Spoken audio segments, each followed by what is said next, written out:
Buenas tardes otra vez.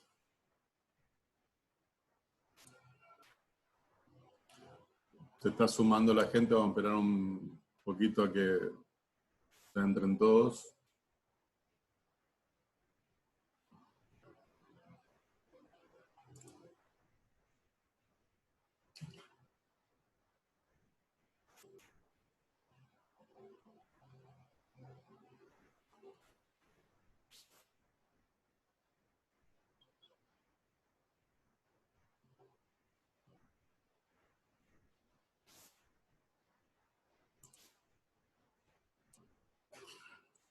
Bueno,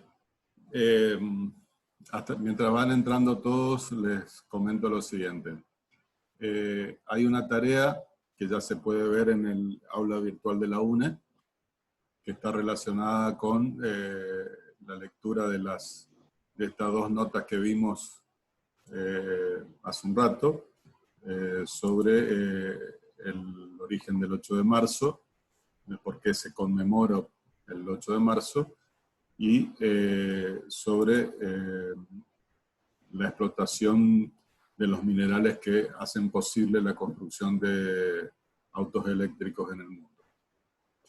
Entonces, esa tarea ya la pueden ver, no traten de entrar ahora, entren después porque lo más probable es que colapse, pero ya tienen que saber que hay una tarea ahí. Muy sencilla. Todo lo que vamos a hacer ahora es relativamente sencillo. Bueno, en el material que ya se encontraba en el aula virtual hay una noticia relacionada con un fallo de la Corte Suprema de Justicia de la Nación contra la persecución sindical.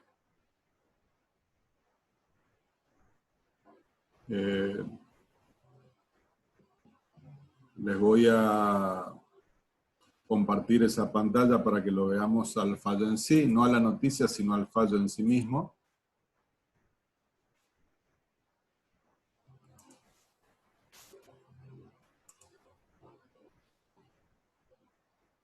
A ver si podemos. A ver, esa es la noticia. Y el fallo en sí mismo está aquí.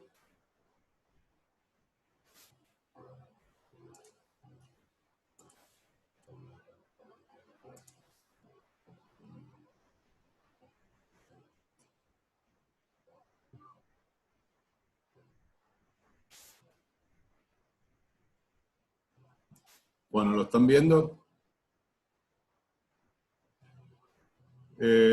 No obstante que pueden haberlo leído,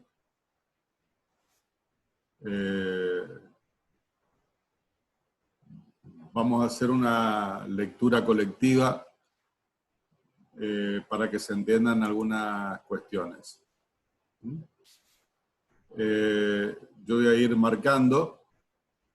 Los fallos de la Suprema Corte tienen una característica de escritura, digamos, diferente de lo que son los fallos de los jueces de primera instancia. Lo primero que voy a explicar es lo siguiente. Cuando alguien necesita para hacer valer sus derechos recurrir a una acción judicial, normalmente el juez natural designado por la Constitución para resolver ese problema es el juez de primera instancia. Primera porque es el primero que interviene. Por ejemplo, un trabajador que demanda al empleador por falta de pago de horas extras, recurre al juez de primera instancia con competencia en materia laboral, a un juez del trabajo, y ahí se discute entre él y el empleador si le pagaron o no le pagaron las horas extras, va a tener que probar si las hizo, cuándo las hizo, el empleador va a tener que probar si dice que ya le pagó, va a tener que probar cómo. Ya sabemos que el recibo es insustituible, o sea, si no tiene el recibo no lo va a poder probar. Pero bueno, en eso consiste un juicio en la primera instancia, donde se va a llegar a una sentencia, donde el juez de primera instancia va a decir que por los fundamentos que él va a explicar, tiene razón, supongamos, el trabajador, y condena al empleador a pagar la cantidad de dinero por las horas extra que no había pagado anteriormente de buena voluntad. Ese fallo de primera instancia puede ser apelado por la parte que perdió, y en ese caso el juicio se va a discutir en una segunda instancia, que normalmente va a ser la Cámara de Apelaciones del Trabajo.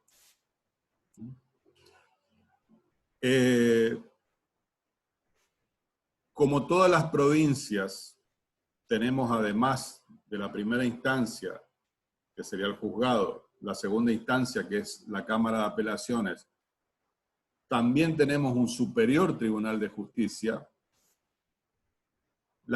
Si lo que decide la Cámara de Apelaciones o segunda instancia no convence a alguna de las partes, puede recurrir al superior tribunal de justicia de su provincia, que ya sería una tercera instancia, que normalmente es conocida como una instancia extraordinaria. Entonces se recurre al superior tribunal de justicia a través de un recurso extraordinario. Y si la sentencia de ese superior tribunal de justicia no convence a alguna de las partes, puede hacer otro recurso extraordinario e ir a la última instancia, que es la Corte Suprema de Justicia de la Nación. Es decir que el derecho que tienen esas dos partes, trabajador-empleador, va a ser debatido, o tiene la posibilidad de ser debatido, en 4 instancias dentro del país. 4 instancias dentro del país. Juzgado, Cámara, Superior Tribunal y Corte Suprema de Justicia de la Nación. Queda una quinta instancia, ya muy extraordinaria, y que está vinculada a violación de derechos específicos, que sería la Corte Interamericana de Justicia del sistema americano de justicia. Pero vamos a limitarnos al ejemplo de este fallo. Este fallo, Varela José Gilberto contra Disco Sociedad Anónima sobre Amparo Sindical, es un fallo de la Corte Suprema de Justicia de la Nación, es decir, la cuarta instancia. Cada vez que en el texto del fallo se mencione la frase aquo, aquo en latín hace referencia al tribunal de la instancia inferior. Entonces, cuando está diciendo lo que ocurrió en la Cámara y menciona el aquo de la Cámara, el inferior de la Cámara es el juez de primera instancia. Cuando está hablando del Superior Tribunal de Justicia y menciona de la provincia de que se trate y menciona el aquo, el que está debajo del superior es la Cámara. Y cuando hace referencia a sí mismo a la Corte Suprema y menciona el acuo, perdón, estaba pronunciando mal, aunque así nos enseñan en la Facultad de Derecho, aunque no sé si sabían latín, el acuo es el superior tribunal. O sea, siempre que se utilice la palabra acuo, está hablando del tribunal de abajo. Eso para que entiendan cuando lean, porque si no, van a tener que estar buscando a ver el significado de las cosas, y a veces no es tan sencillo. En un momento se usa otra locución latina que dice vis a vis. Vis a vis significa frente a frente.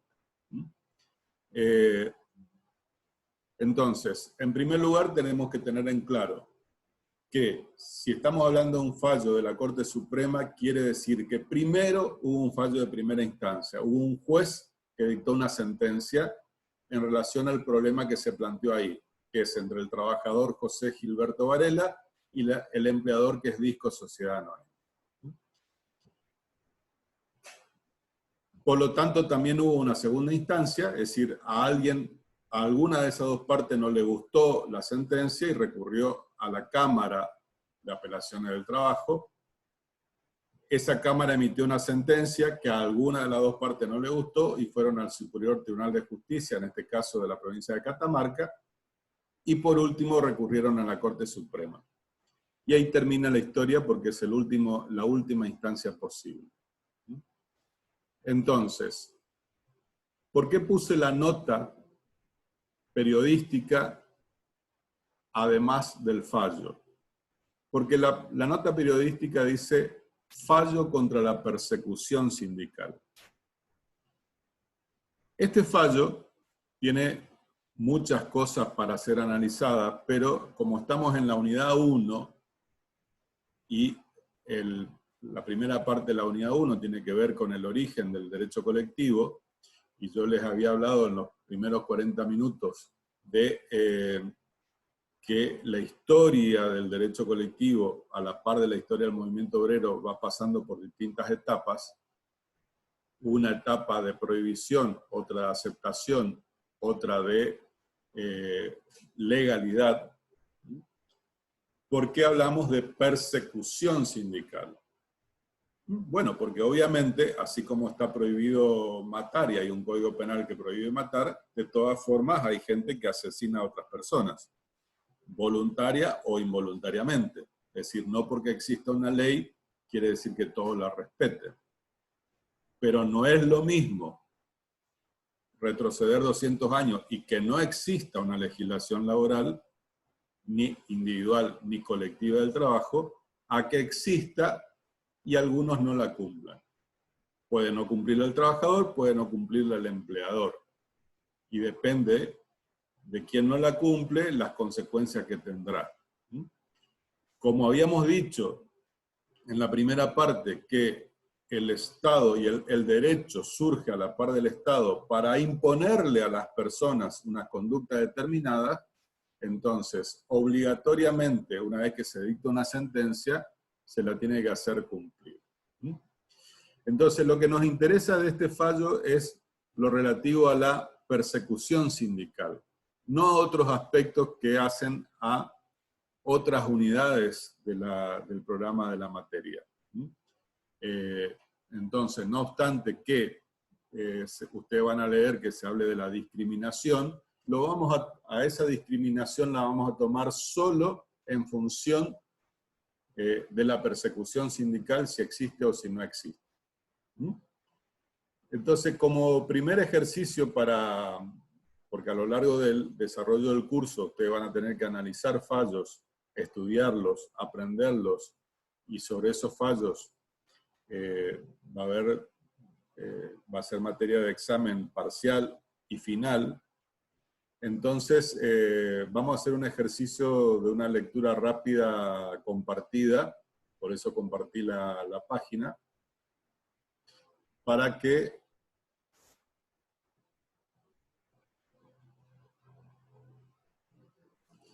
perdón, acá me hay una pregunta que no la estaba viendo, que dice ¿a qué me refiero con persecución sindical? Con persecución sindical nos referimos a toda la conducta de un empleador o de un conjunto de empleadores que está dirigida a impedir el ejercicio de la actividad sindical.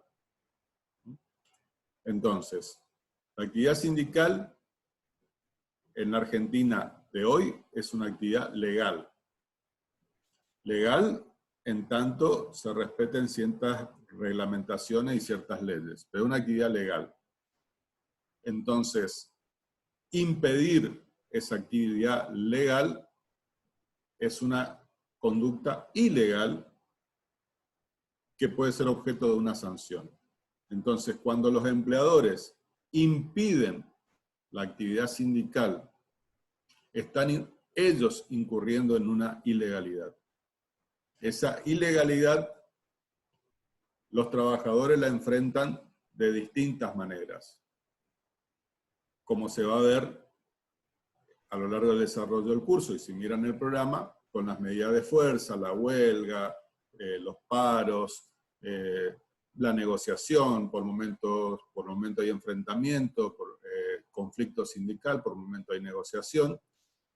Y otra herramienta que tienen es recurrir al Estado, que funciona como árbitro, es decir, al Poder Judicial, para que el Poder Judicial haga cesar o no esa conducta antisindical, esa conducta de persecución, u otras, como el ejemplo del que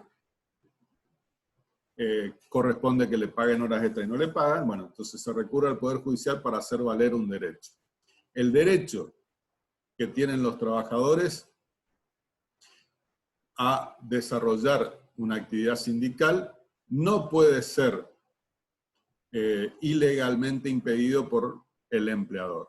No en nuestro derecho actual. Ustedes saben que en distintas etapas de la Argentina, no solo hace 200 años, sino hace poquito, ayer fue el aniversario del último golpe de Estado en el país, 24 de marzo del 76, cuando una de las primeras medidas de lo que se llamó la Junta Militar del gobierno de ese momento fue prohibir la actividad sindical. Entonces, no solo en épocas antiguas la actividad sindical estuvo prohibida, también en épocas más recientes. Pero en el derecho argentino de hoy, la actividad sindical está permitida. Entonces, vamos a ir leyendo un poquito para poder avanzar.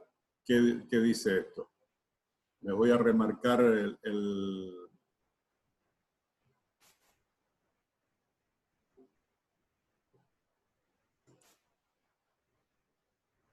a ver. No. Vamos leyendo entre todos con la vista. Que el actor promovió demanda persiguiendo la declaración de nulidad de su despido, con sustento. Permítanme un segundo.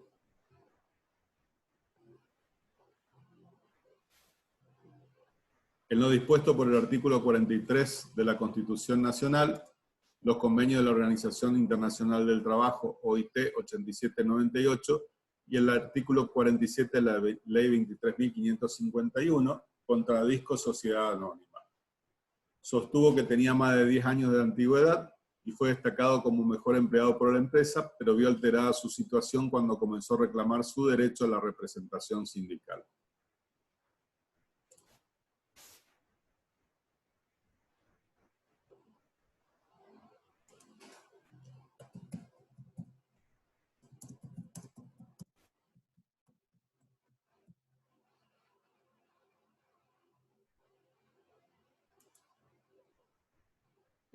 Bueno, como hay mucha gente que me escribe diciendo que hay alumnos que se desconectan y no pueden volver a ingresar, que los tengo que admitir, les aviso que el sistema solo ya me avisa eso, que hay gente que quiere ingresar, así que no hace falta que me escriban.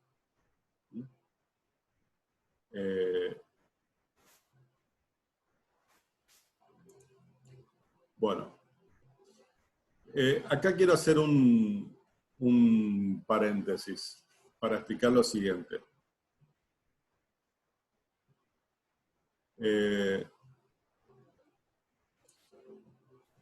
Tenemos a dos sujetos. Tenemos que empezar a relacionar con las otras cuestiones de la página.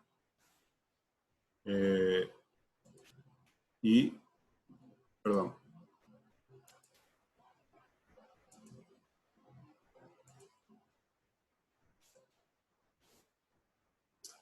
Tenemos que empezar a relacionar con las otras cuestiones del programa.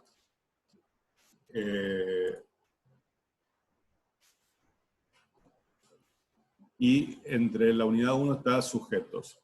Nosotros acá podemos identificar al sujeto que inicia la demanda, que está descrito como un trabajador. Y tenemos el sujeto que ha sido demandado, que es Disco Sociedad Anónima. Ese empleador es una sociedad anónima. Es decir, no es una persona humana, es de lo que llamamos personas jurídicas. Este es un concepto muy importante porque después vamos a ver que en el derecho colectivo del trabajo aparece un sujeto que no estaba presente en el derecho individual del trabajo, que es el sujeto sindicato. El sindicato también es una persona jurídica, pero es una forma particular de persona jurídica, cuya forma de constituirse como tal, como persona jurídica, está establecida en la Ley 23.551, que es la Ley de Asociaciones Sindicales. Entonces,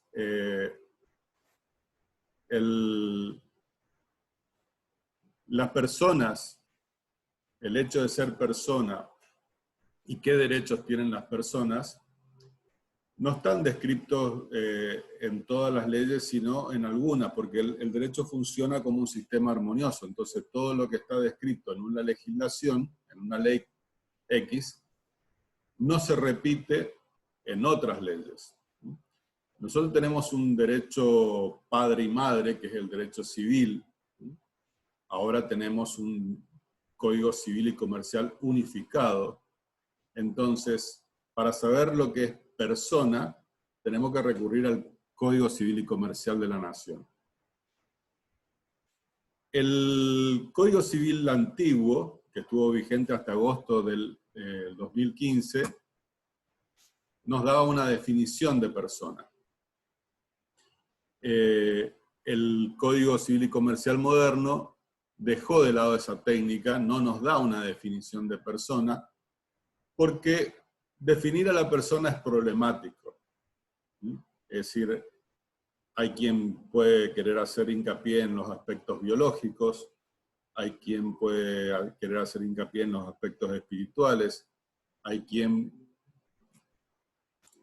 puede querer hacer hincapié en otras cuestiones éticas relacionadas a la biología. Entonces todo eso da lugar a falta de acuerdos entre las partes a ver de qué es lo que estamos definiendo.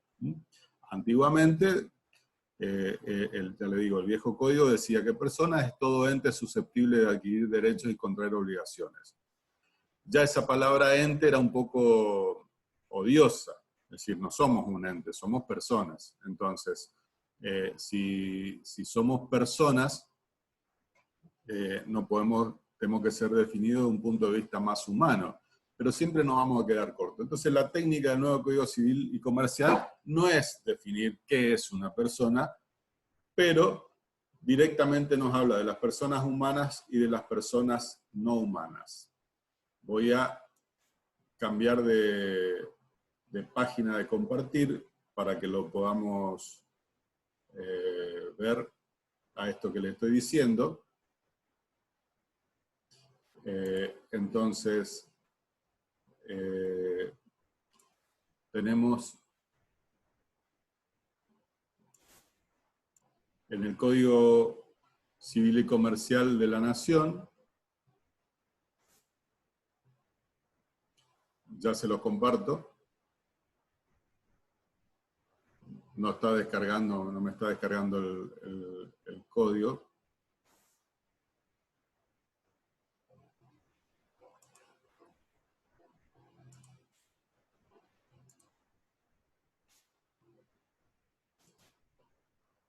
Ahí vemos que dice, directamente empieza de cómo comienza la existencia de la persona. Entonces, no nos dice qué es. Nos habla de la capacidad, la persona menor de edad, las restricciones a la capacidad de esas personas.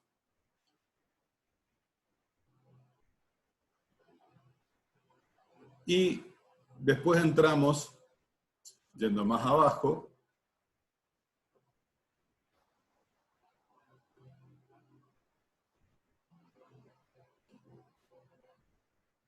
disculpen que lo tengo que hacer lento, pero quiero que lo vean, al título 2, que habla de la persona jurídica. Entonces ahí sí nos da una definición de qué es una persona jurídica. Mírenla, está en Infolec, en Código Civil y Comercial, ahí nos da una definición de qué es una persona jurídica. Cuándo comienza la existencia de las personas jurídicas, y nos habla de que la persona jurídica tiene una personalidad diferenciada de las personas que lo componen. ¿Por qué? Porque una de las características fundamentales de la persona jurídica es que está compuesta por personas humanas, es decir, varias personas humanas, cuando lo deciden voluntariamente, constituyen, a través de los mecanismos que le da la ley, una persona jurídica. Entonces, bajamos un poquito más a la clasificación de personas jurídicas. Ahí dice que las personas jurídicas pueden ser públicas o privadas. En este momento no nos interesan las públicas, sí nos interesan las personas jurídicas privadas. ¿Por qué? Porque nuestro sujeto demandado en el fallo es Disco Sociedad Anónima. Entonces, el artículo 148 del Código Civil y Comercial dice que son personas jurídicas privadas las sociedades. Las sociedades son personas jurídicas. Entonces tenemos un juicio entre un señor Varela, que es un trabajador, contra Disco Sociedad Anónima, que es una persona jurídica. Adelanto que para constituir la persona jurídica Disco Sociedad Anónima hay que seguir estas disposiciones del Código Civil y Comercial y otras leyes que lo complementan, leyes de sociedades comerciales. Entonces, los empleadores que quisieron poner ese supermercado Disco, al que llamaron Disco, constituyeron una sociedad anónima, que es una de las formas posibles de sociedades. Hay otra, sociedad responsable limitada, por ejemplo. Y entonces, siguiendo estas normativas de la legislación civil y comercial, se constituye la persona jurídica Disco Sociedad Anónima.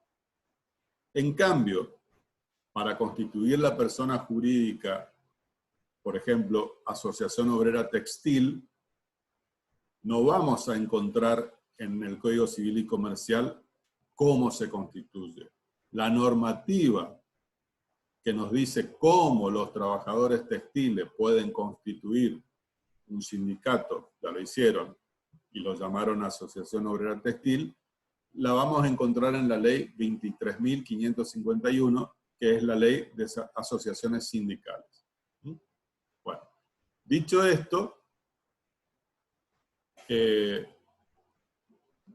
nos permite introducir una pequeña noción, que es que las asociaciones jurídicas, las particulares del derecho colectivo del trabajo, como el sindicato, o la comercial acá, que es de la parte empleadora, son sujetos colectivos.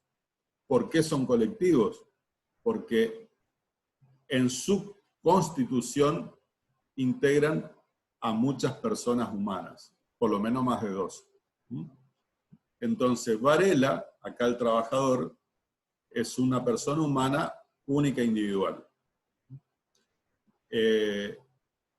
Disco Sociedad Anónima es una persona jurídica. Es el empleador.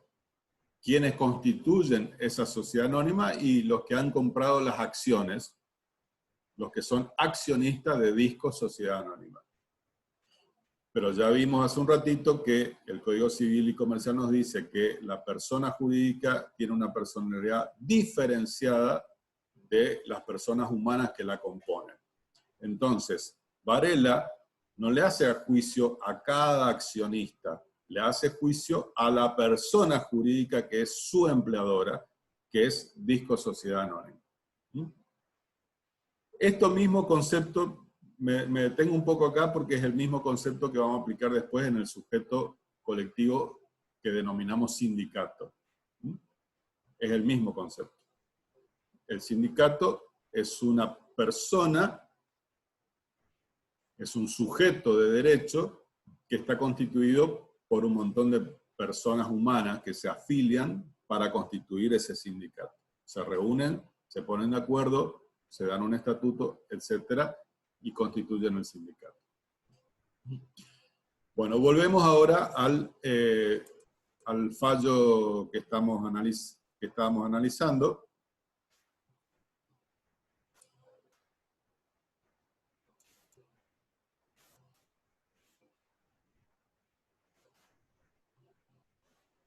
Entonces, en ese fallo nos dice que en el considerando número 1, que esta persona acude al Poder Judicial porque plantea un problema.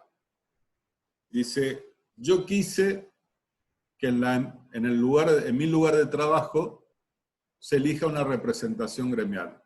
Tenemos derecho los trabajadores a tener una representación gremial y la empresa, en lugar de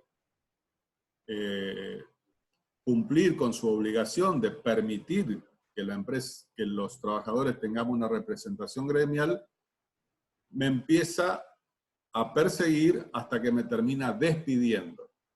Es decir, es un caso de persecución de la actividad sindical.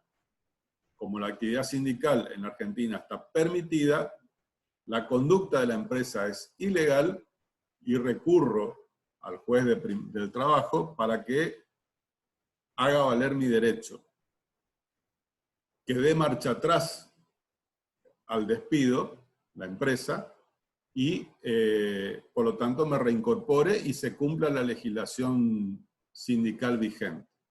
¿Se entiende hasta ahí? Bueno. Después lo siguen leyendo. Yo le leo esta parte porque analizamos esta parte para ayudarle a usted a la lectura.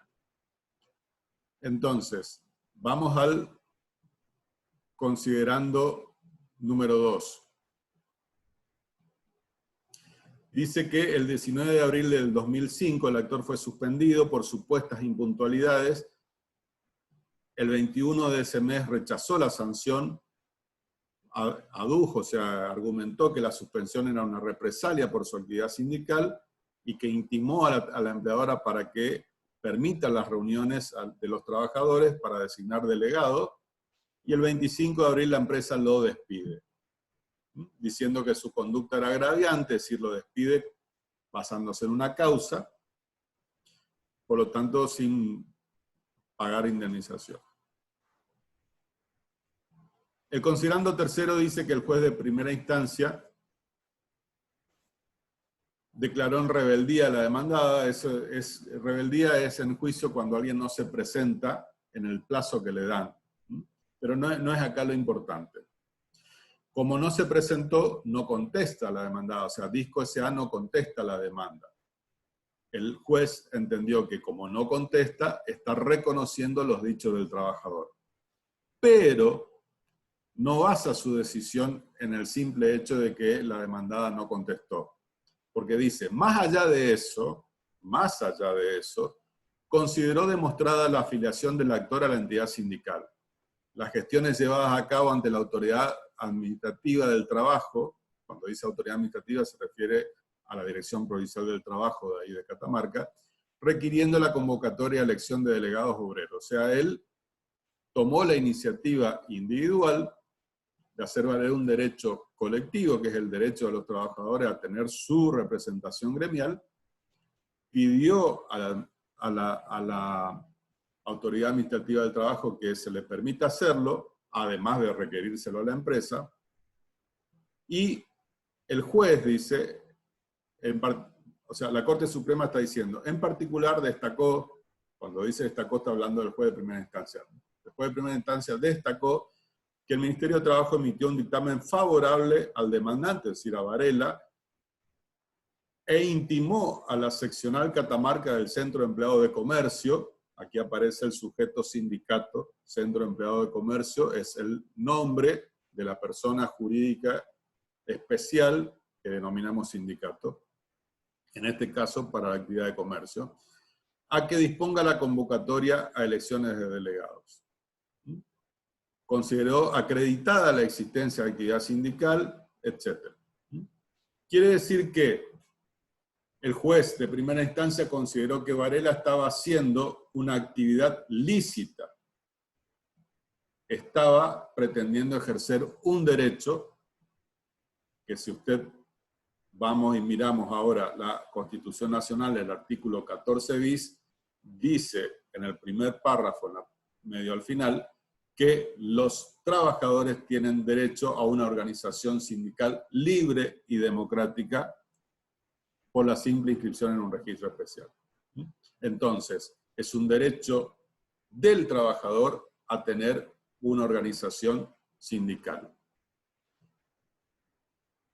Es decir que esto vamos a relacionarlo, vamos a adelantar un poquito, que se relaciona con la unidad 2, normas. La norma más importante que nosotros tenemos es la Constitución Nacional y los tratados con jerarquía constitucional. La Constitución Nacional está estableciendo que el trabajador tiene derecho a esa organización sindical. Entonces, Varela quiso ejercer su derecho. Fue despedido. Vamos al considerando cuarto. Dice, antes de entrar al cuarto, el párrafo final del considerando 3 dice que el juez de primera instancia admitió las pretensiones del actor con fundamento en el artículo 47 de la ley 23.551 y las cláusulas constitucionales que consagran el principio de no discriminación, el derecho a la igualdad y los convenios 87 y 98 de la OIT. Bueno, quiere decir que el juez de primera instancia le dio la razón a Varela. Por lo tanto, si esto continuó a una instancia superior, en este caso la Cámara, fue porque el demandado, Disco Sociedad Anónima, como el resultado fue desfavorable para él, consideró que tenía que apelarlo y apela a esta segunda instancia. Vamos al considerando cuarto. Apelada la sentencia por la parte demandada, la Cámara de Apelaciones del lugar de Catamarca desestima los agravios, pero considera que dicha declaración desestima los agravios, pero no obstante que desestima los agravios, dice lo siguiente. La ley 23.551, que es la ley de asociaciones sindicales, no prevé la reinstalación del activista, sino solo la de los representantes gremiales. Entonces, como Varela, ¿qué era lo que quería? Quería que se elijan representantes gremiales. Si él quería que se elija es porque no había, y él no era un representante gremial, porque no había sido electo. Entonces, la Cámara dice, la ley prevé la reinstalación del representante gremial. Como usted no es, a pesar de que la empresa no contestó y todo lo demás, no le corresponde a usted el derecho de ser vuelto a admitir en el trabajo. ¿Se entiende? Dice después, fundó esa conclusión en la inteligencia de que en el ámbito laboral privado la estabilidad del dependiente es impropia. Estabilidad impropia, esto es derecho al trabajo 1, es lo contrario de estabilidad absoluta, es decir, el empleador en nuestro sistema, en el ámbito laboral privado, no en el público, puede despedir sin causa o con causa. Es como, como algo permitido. No voy a decir un derecho, porque no es exactamente un derecho. Si fuera un derecho no tendría que indemnizar, pero tiene que indemnizar. Es decir, es un ilícito que su consecuencia es económica, monetaria. Tiene que indemnizar. Entonces, vamos al considerando quinto. La Corte confirma esta decisión. ¿Por qué llega a la Corte? Porque una vez que la segunda instancia dijo que tenía razón la empresa, entonces fue el trabajador el que dijo, no, me voy a la instancia de arriba, que es la tercera, voy a la Corte. pero la Corte vuelve a fallar a favor de la empresa. Confirma la decisión anterior, es decir, la decisión de la Cámara. Para así resolver, la Corte sostuvo que la interpretación de que había hecho la Cámara sobre la Ley 23.551 era perfectamente posible. Y que Varela no gozaba de la protección como mero militante de la Ley 23.592. ¿Qué es la Ley 23.592? La ley antidiscriminación. Se está terminando el tiempo.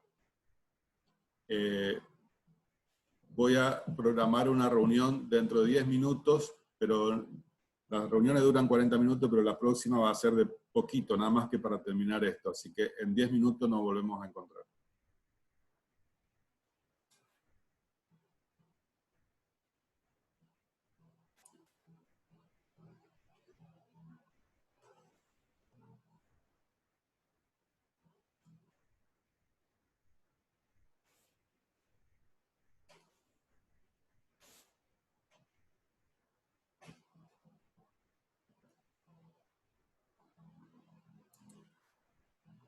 Parece que sigue. A ver.